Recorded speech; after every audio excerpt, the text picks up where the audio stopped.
Welcome to Football360 Today, our new bite-sized, snackable podcast to get your football fix in the space of your commute. David Weiner with you to kick the week off. And in Australian football circles, there's two big stories. The Socceroos 1-0 win over Canada, courtesy of Nestori Irankunda on Saturday. And the first weekend of the Championship, the Australian Championship. Now, you can dive deep into both of these topics on football360.com.au. But if 15 minutes in your ears is your poison, stick with us as we are joined by a man who is both a Socceroos legend and a winning coach from the first weekend of the Australian Championship, thanks to Wollongong Wolves' 3-1 win at South Hobart. Luke Wilkshire, welcome aboard. How are you? Yeah, I'm very well, thanks. And yourself? Very, very well. Very happy to be talking football and with you again after a few years not doing so. So it's great to be back doing that. Tell us about your opening weekend. You've been very busy and you've been making history. Yeah, look, busy weekend, a good weekend. Obviously, we flew down to South Hobart on Friday to allow the boys to acclimatise to some fresh conditions down there in Hobart on Saturday. So yeah, and then obviously flew back in last flight into Sydney. So it was a long day. How much of the preparation that you did when you came on board circled around the fact that this is a national competition and the guys have to get used to this element of being on the road, flights? For you guys, it's a flight and a drive. Has that been something for the guys to acclimatise to?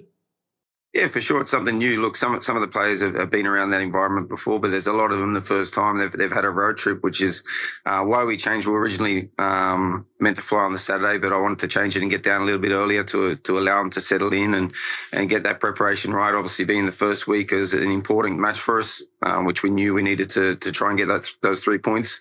So, look, it went well. The boys loved it. It was fresh conditions. Hobart's beautiful, but the wind, and it was definitely a lot different to Wollongong. I was back here. My family was at the beach, and it was 30 degrees, and felt like about 2 degrees there. But no, it was a great trip. A lovely little ground there, and it's going to be a tough place for any team to go and play there. How did you enjoy the game? How did you enjoy the occasion with your side? And what did you make of the team's performance? No, it was a great game. I think even for the neutral, there was chances. It felt like a real cup game. They were definitely at it.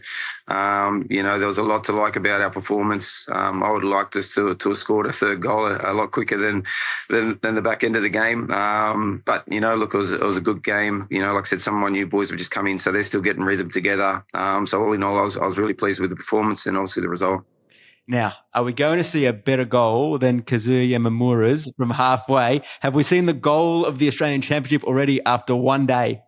Well, it's going to be tough to beat, right? There was obviously a couple of cracking goals on Friday down in South Melbourne. But, look, Kazu's come in and, he's done things in training where I've had the boys just sort of look at me and sort of say, what's this guy doing here? Because he's special, and you don't play in the J-League all your career and win every trophy available without having that element of quality. And it was funny because I did a radio interview down there on the Saturday. And the host down there was given and said, okay, you brought in this guy who played in the J-League, great, but can he play in a cold, windy day in Hobart? And I think he answered the question yesterday. But yeah, that's him. And that's the beauty of something like this championship, being able to attract these players. I was fortunate. My ex-assistant played with him and he wanted to actually just come out to learn English. So it sort of all coincided quite well, being able to get him into the University of Wollongong and here to play. So yeah, that sort of thing, it'll be tough to beat that one. Yeah, that's great insight. We get to see all different types of players too, which is fantastic. What did you think when he swung from the halfway line? Maybe the breezy conditions played to perfection. No, look, I just smiled and it didn't surprise me. Like I said, he's got that in him. His vision is second to none. We've seen that. He'll just see things that others won't see. And he's seen that moment. It was funny, the boys were asking him, and not that his English is very limited, but apparently he'd said in the first half he'd been keeping an eye on where the goalkeeper was, and it wasn't like he was actually too far off his line. But yeah, just that element of surprise and obviously the ability to strike a ball like that from that distance was special. Something his coach could do, right? You scored a few of them in your day, didn't you? Yeah, not quite. I don't think I could have reached, especially with such a short backswing. But like I said, it's great for the fans, even for the players. The players just look at it and go, wow, and these special moments are fantastic to see. Now that's 3 points in the bag. You're at 3 p.m. in the main slot coming up at home against Heidelberg on SBS on Saturday coming up.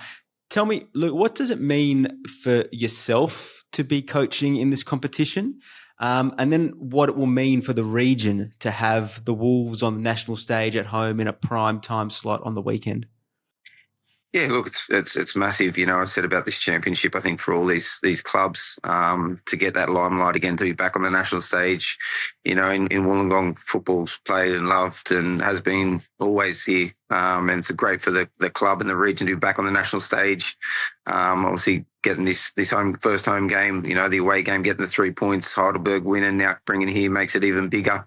So yeah, we're looking forward to the public getting out and showing, everyone across the nation just how big football here is here in Wollongong. And, I'm obviously delighted to be a part of that and to be a bit of a driving force behind it and want to watch, And as someone who's scaled the heights, I mean, you've played the highest level in Europe. You've played for the highest level for the national team. What's it like? You're very, very embedded in the grassroots at the moment. You've got your academy down in Wollongong too. How are you enjoying this phase of your career and your life?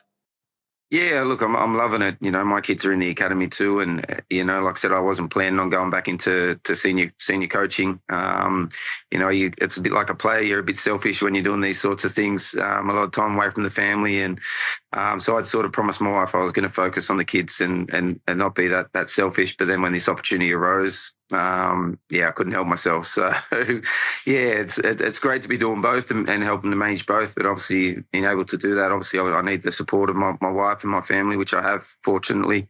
So yeah, we want to make the most of this time. Yeah, brilliant. Now, for the results across the board of the championship, there are a lot of games over the weekend and a lot simultaneously. On football360.com.au, we've got all the SBS commentators who have sent through their analysis of the matches, so you can get everything you need to know in a couple of great articles with all the videos, including that halfway goal and all the goals from Wollongong's 3-1 win. So jump on to football360.com.au. There was some great action, Luke, across the weekend. 5-goal thrillers, some chaotic last-minute winners. What did you make of the standard of what you saw and just the general entertainment and action of the first weekend?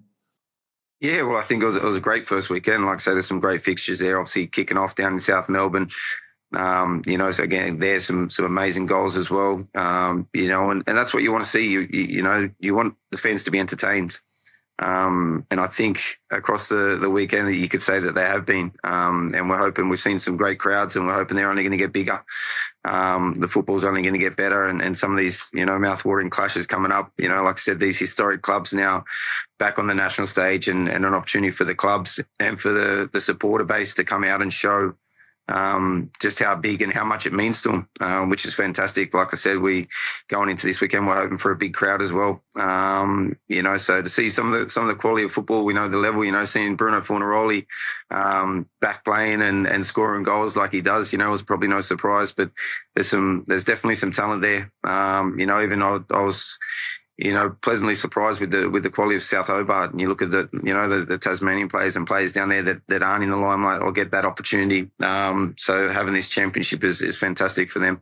What does success look like for the championship in your eye? Not from a club point of view, firstly, but also just generally for Australian football? No, I think, like I said, it's an opportunity for these clubs and the historic supporter base to be out and show, just how big they are and what it means to them. I think you want to see a good brand of football. You want to see bums on seats and people coming out to support the game. That's what's been pleasing. Like I said, and across that, I mean, even the interaction between the clubs and these historic clubs has been fantastic in terms of, creating an environment and a competition that's for the game, that really is for the game and for the supporters, and really getting back into the communities. So yeah, that's exciting for us. Like I said, this is an opportunity for us to engage further into our community, which we want to do, get behind it, and obviously, we want to win. We want to entertain. I said that from the start with the team that we have. I said, we want a brand of football where people want to come and watch you play. Results will be the results, and they'll come and they'll go, but they need to walk away from the stadium and say, well, I want to come back and watch them again. Yeah, nice. So over the first weekend, we had winners in South Melbourne, Avondale, Heidelberg, Morden City Excelsior and West Apia. Preston was stunned late by NWS Spirit, and Sydney United drew at home with Bayswater City. And as I said, football360.com.au. It's our new platform, Luke, where fans can come to get their one-stop shop and their football fix. And it was great to launch over the weekend with the Australian Championship. Also the Socceroos. It would be remiss of us not to quickly ask you about that. You would have seen it in transit, I imagine. But this Tony Popovich side, winning is a habit, and the 1-0 win over Canada has continued that streak to, I think, 7 games.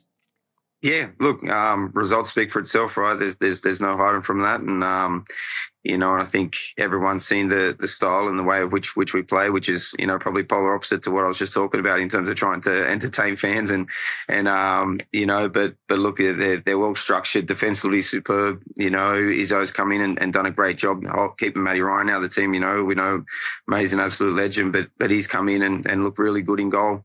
Obviously made some crucial saves the other day, and so look, they're in some great form, and like I say, winning is a habit and it breeds confidence, so it'll be another interesting clash now against the US. Now, you're a great fullback in your day. What do you make of, I know on the other side generally, but Geordie Boss came on and he changed things up when he came. We're a different side with him, aren't we? And how do you think, where's his ceiling? Does he have one? No, I think he's still got a lot more in him. I said that when I first saw him, and then actually when I first met the guy, because his mentality, not just his ability, but his mentality, his attitude, says that he can go as far as he wishes to go. He's hit the ground running at Feyenoord, and I know what a club that is, and it's a massive club, and he continues to do well there. There's endless opportunities for sure for him. What a talent, and just want to see him keep progressing, because he's one that, like I say, he's one that you'll turn up to a stadium and want to watch. He has pace, he has power, he has creativity, he can defend. He's got it all. So, I think he's still got a lot more going forward in his future. Yeah, no, it's super exciting. Can't wait to watch that and to see him unleash with Nestori Irankunda down that left side. Luke, great to see you. Good luck this weekend and good luck for the championships, and we're following your progress and stay in touch, no doubt. Thanks, mate. Always a pleasure. Also making news this Monday, Graham Arnold is 1 game away from heading to back-to-back World Cups and becoming the first Australian to coach a foreign side to the tournament. After Iraq's 1-0 win over Indonesia on Sunday, his side faced Saudi Arabia on Wednesday, and a win will send them to the World Cup, their first since 1986. If you're struggling to keep pace with all the World Cup qualifiers, we'll have Denmark international Thomas Sorensen on deck on Tuesday to give us the latest on what is happening all across the UEFA European region. In the meantime, as I said, football360.com.au is a place to catch up on it all as we get up and running as the new place for you to be visiting as a football fan in Australia. Until tomorrow, thanks for listening. Enjoy your football.